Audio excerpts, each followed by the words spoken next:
Bonjour à tous et bienvenue dans un nouvel épisode de la Pause Tech. DJI vient de sortir un drone plus abordable dans sa gamme Mavic 3. C'est le Mavic 3 classique. Alors, est-ce qu'il vaut le coup? Est-ce qu'il est mieux, moins bien que le Mavic 3? C'est ce qu'on va voir ensemble aujourd'hui dans cette vidéo. Tout de suite, générique!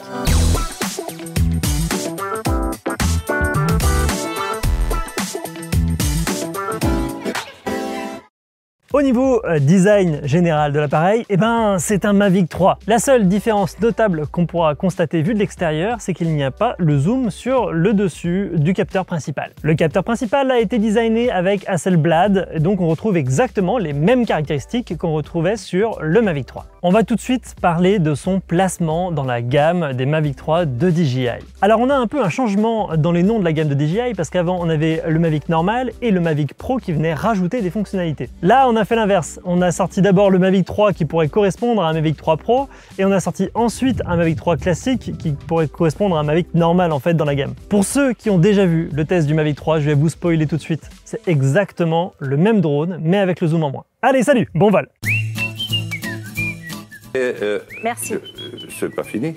Non, alors pour ceux que ça intéresse, on va aller un peu plus en détail dans les fonctionnalités qui vous seront certainement connues, mais ça fait du bien de les rappeler pour voir ce qui est possible de faire avec cette machine. D'autant plus que quand le Mavic 3 est sorti, on était beaucoup plus critique parce que le logiciel n'était pas fini, il manquait beaucoup de fonctionnalités dans l'application. Avec ce Mavic 3 classique, on a enfin un drone qui est sorti avec toutes les fonctionnalités directement qu'on va pouvoir voir ensemble aujourd'hui. Déjà parlons de son objectif, donc c'est un objectif 4/3 qui est l'un des meilleurs objectifs qu'on a aujourd'hui en termes de taille et en termes de qualité sur du drone compact. On a derrière une électronique qui tient la route, on a des débits d'enregistrement en 5,1K en mode normal en termes de couleur qui vont jusqu'à 170 mégabits seconde, donc ça enregistre énormément d'informations et donc ça assure la qualité qui est enregistrée en plus de la qualité qui est captée par super capteur. Pour ceux qui veulent faire de la colorimétrie, on va pouvoir enregistrer soit en HLG soit en D-Log. Au niveau vitesse d'enregistrement, on va pouvoir enregistrer en 4K jusqu'à 60 images par seconde, mais vu qu'on est en Europe, nous on va se limiter aux 50 images par seconde, et en 5,1K jusqu'à 50 images par seconde également. Alors quelle est la différence de qualité entre ces deux formats? On va voir tout de suite de rush et la voix off va nous en parler. Salut, c'est la voix off. Alors la grosse différence entre la 4K et la 5,1K, c'est qu'on n'est pas sur le même ratio. La 4K sera en 16/9 tandis que le 5,1K aura des barres noires en haut et en bas si vous voulez avoir le même ratio. Au niveau définition, c'est vraiment minime comme différence. Vous voyez, on va zoomer un petit peu pour voir tout ça. Honnêtement, ça sert pas à grand chose de tourner en 5,1K pour recropper ensuite dedans. On a très peu de différence de résolution et si vous voulez tourner en 16/9, on vous conseillera plutôt de tourner en 4K. Pour tout ce qui est mode ralenti, vous aurez le choix entre de la 4K à 120 images par seconde et du 1080p jusqu'à 200 images par seconde.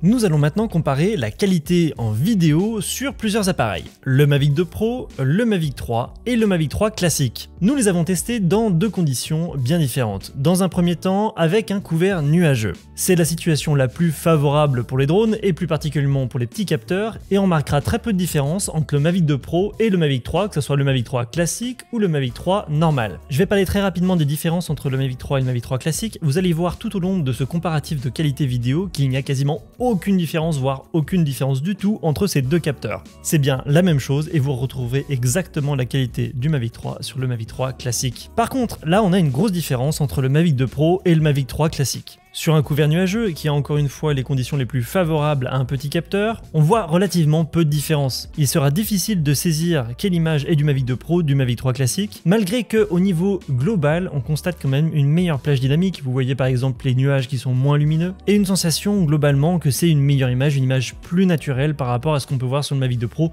que nous on connaît depuis des années. Si on met l'appareil dans des conditions plus difficiles, là par exemple face au soleil, c'est là que vraiment le Mavic 3 classique va se démarquer par rapport au Mavic 2 Pro. On va retrouver par exemple du flair sur l'image, alors c'est certainement dû au traitement qu'il y a sur la lentille, on en a quasiment aucun avec le Mavic 3 classique et on en a beaucoup avec le Mavic 2 Pro. La plage dynamique est également meilleure, on voit que dans le sombre et le lumineux, on arrive à une image plus équilibrée sur le Mavic 3 classique par rapport au Mavic 2 Pro, et on va constater la même différence de difficulté dans les sombres avec du bruit qui est généré dans les très sombres sur le Mavic 2 Pro. On retrouve globalement beaucoup moins de bruit sur le Mavic 3 et c'est une image beaucoup plus plaisante à regarder qui sera moins mise en difficulté dans ces situations délicates. Mavic 3, Mavic 3 classique, même sur cet exemple avec des situations un peu plus difficiles, on constate là aucune différence sur le capteur entre les deux drones.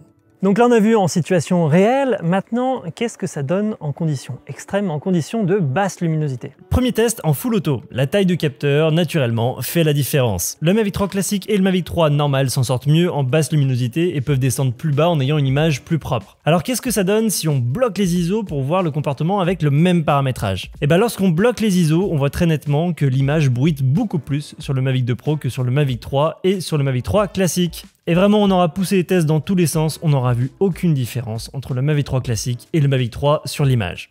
Au niveau photo, les 3 drones sont équipés de capteurs 20 mégapixels et on retrouve exactement les mêmes conclusions qu'on a eues en vidéo de manière rapide. Du flair avec le Mavic 2 Pro, de l'aberration chromatique qu'on n'a pas avec les Mavic 3 et Mavic 3 classique, une image globalement plus naturelle avec les Mavic 3 et enfin du bruit qui est plus présent pour le Mavic 2 Pro. Clairement, si on est photographe, on préférera le Mavic 3 et le Mavic 3 classique. Au niveau des modes de prise de vue, on va pouvoir filmer en manuel, mais on va pouvoir également être assisté avec tous les modes semi-automatiques et automatiques. Vous les connaissez déjà certainement. On retrouve par exemple le POI, le point d'intérêt qui va faire un cercle autour d'un objet et dont on pourra faire varier la vitesse et le sens de rotation.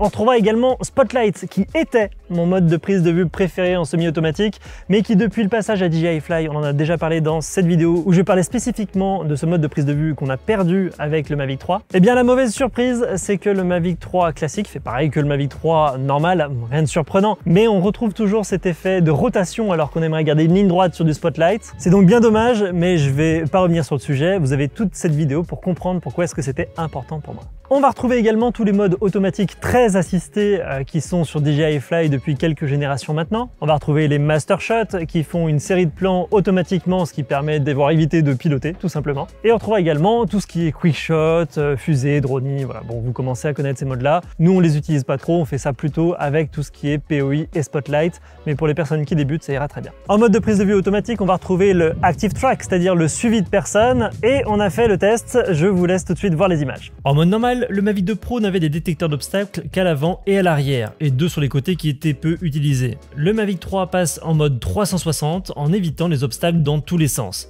Vous pouvez éviter les obstacles en allant en avant, en arrière, sur les côtés. L'appareil essaye au mieux de vous suivre, malgré que parfois ça soit forcément un peu difficile lorsque les zones sont compliquées. Parfois il va avoir des petits mouvements brusques pour essayer de vous rattraper, ce qui est franchement un peu flippant. Dans l'ensemble donc il s'en sort bien, mais n'attendez pas à faire une super vidéo où vous lancez le drone derrière un VTT en allant à fond entre les arbres, ça ne fonctionnera pas. Globalement j'ai eu un peu du mal avec cette fonction, j'étais pas toujours à l'aise, et il ne faut pas oublier qu'il y a certaines limites à son utilisation. Dans son manuel, DJI précise bien qu'il ne faut pas que ça soit à proximité de surfaces réfléchissantes, à proximité de grandes surfaces blanches ou sombres, à proximité de l'eau, et d'éviter au maximum tout ce qui est petits obstacles comme par exemple des lignes électriques ou un arbre avec des fines branches. Il y avait un arbre au milieu d'un endroit qui est vide de végétation et ça aura suffi pour ça. Venez voir, approchez-vous. Voilà, une petite casse d'hélice. Aïe aïe aïe aïe aïe. Donc vous voyez que même si ce sont des capteurs d'obstacles à 360 degrés, ce qui est mieux que ce qui se faisait sur le Mavic 2 Pro, eh ben c'est pas infaillible. Comme je dis à chaque fois en formation, dans mon école de formation, il faut s'en servir comme un airbag lorsque vous conduisez. On va pas se reposer dessus pour la sécurité. C'est-à-dire qu'on va avoir des process de vol qui nous assurent de la sécurité et au cas où, si jamais il y a un souci, il y aura cette captation d'obstacles qui nous permettra d'éviter les obstacles. Mais on va pas piloter en espérant que ces capteurs d'obstacles fassent le boulot à notre place. Je ne reviens pas également sur le fait que ce drone soit passé sur DJI Fly et qu'il y a un certain nombre d'options qui ont été retirées, comme par exemple l'activation du VPS. Donc là, rien n'a changé depuis le test du Mavic 3. Je vous invite à voir le test du Mavic 3 qu'on avait fait ici. Mais il faut reconnaître ce qui est. Si certes, il y a moins d'options, ça reste une interface agréable à utiliser, très simple, et ça ira parfaitement pour la plupart des utilisateurs. On lance le truc, c'est pas fouillis, c'est très simplifié, il y a juste à mettre rec et ça marche. Vous pouvez acheter ce drone avec soit la RC N1, qui est la RC qui est compatible avec beaucoup d'appareils chez DJI et qui n'a pas d'écran, et vous pouvez maintenant acheter ce Mavic 3 avec la petite Smart Controller de DJI. Cette radiocommande, la DJI RC, je l'adore parce qu'elle est très légère, elle est très facile à emmener avec soi lorsque par exemple on va faire une rando ou on a envie d'avoir un matériel léger. Alors il y a une seule chose à savoir par contre avec cette radiocommande, c'est qu'ils n'ont pas dû mettre le même processeur à l'intérieur et elle est un petit peu plus lente qu'une Smart Controller normale. On a parfois quelques lags, quelques manques de fluidité qu'on n'aura pas sur la Smart Controller un peu plus professionnelle, mais qu'on aura sur cette DJI RC. Vous voyez que pour accéder au menu, c'est un peu plus long. Pour revenir sur la vue principale, c'est un peu plus long également. Autre chose que vous devez savoir également sur la DJI RC, il n'y a pas d'enregistrement de cache si vous ne mettez pas de carte mémoire SD à l'intérieur. Donc pensez bien à en mettre une pour pouvoir faire des captures d'écran par exemple, ou enregistrer l'écran comme nous lorsqu'on a fait ce test.